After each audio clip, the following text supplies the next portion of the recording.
बिहार शिक्षा विभाग ने शैक्षणिक सत्र 2026-2027 के लिए मॉडल स्कूलों में कक्षा 9 में नामांकन के लिए एक नया निर्देश जारी किया है। शासनादेश के अनुसार प्रत्येक ब्लॉक के नामित मॉडल स्कूल में एक अनिवार्य खंड स्थापित किया जाएगा, जिसमें नामांकन की अधिकतम सीमा 40 छात्रों तक होगी। इस कैप्ड सेक्शन को ब्लॉक के भीतर उच्च प्रदर्शन करने वाले छात्रों के एक समूह को अलग करने के लिए डिजाइन किया गया है और सभी प्रवेशों को 32,026 अप्रैल तक अंतिम रूप दिया जाना चाहिए। जबकि अन्य कक्षाओं के लिए नियमित नामांकन जारी है। विशिष्ट कक्षा 9 खंड केवल उन छात्रों के लिए सुलभ है जो स्पष्ट योग्यता आधारित बेंचमार्क को पूरा करते हैं। पात्र होने के लिए छात्रों को एससीईआरटी द्वारा आयोजित एनएमए में इस परीक्षा में कम से कम 50% अंक हासिल करने चाहिए। उम्मीदवारों को उच्चतम स्कोर से निम्नतम तक रैंक किया जाता है।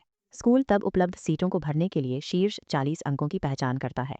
यदि किसी स्कूल को 40 से कम योग्य एनएमए में छात्रों से आवेदन प्राप्त होते हैं तो एक माध्यमिक चयन प्रोटोकॉल शुरू हो जाता है। इस परिदृश्य में किसी भी शेष रिक्तियों को उनके कक्षा 8 वार्षिक परीक्षा अंकों के आधार पर अन्य इच्छुक आवेदकों की रैंकिंग करके भरा जाता है। क्योंकि लक्ष्य ठीक 40 स्थानों को भरना है, केवल एनएमए में इसको पास करना सीट की गारंटी नहीं देता है। क्षमता तक पहुंचने तक प्रवेश रैंक द्वारा निर्धारित किया जाता है।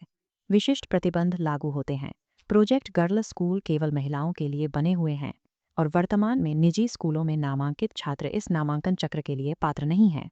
आर्थिक रूप से कार्यक्रम मानक सरकारी दरों को प्रतिबिंबित करता है। स्कूलों को इस खंड के लिए कोई अतिरिक्त या छिपी हुई फीस लेने से प्रतिबंधित किया गया है। नामांकन के लिए छात्रों को रिकॉर्ड का एक विशिष्ट सेट प्रदान करना होगा, जिसमें उनके कक्षा 8 स्थानांतरण प्रमाण पत्र, जन्म प्रमाण पत्र, एक डीआर कार्ड और अधिवास प्रमाण शामिल हैं। आवश्यक पैकेट में एक सीएएस प्रमाण पत्र, 5 पासपोर्ट फोटो, एक आय प्रमाण पत्र और छात्र के बैंक खाते का विवरण भी शामिल है।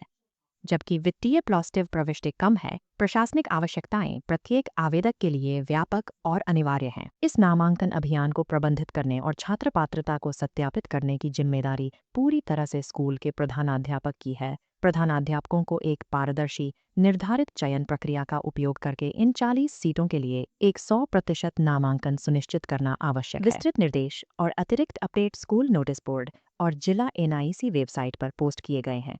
हेडमास्टरों को सभी चयनों को समाप्त करना होगा और 32,026 अप्रैल की समय सीमा से पहले आवश्यक दस्तावेज को अंतिम रूप देना होगा।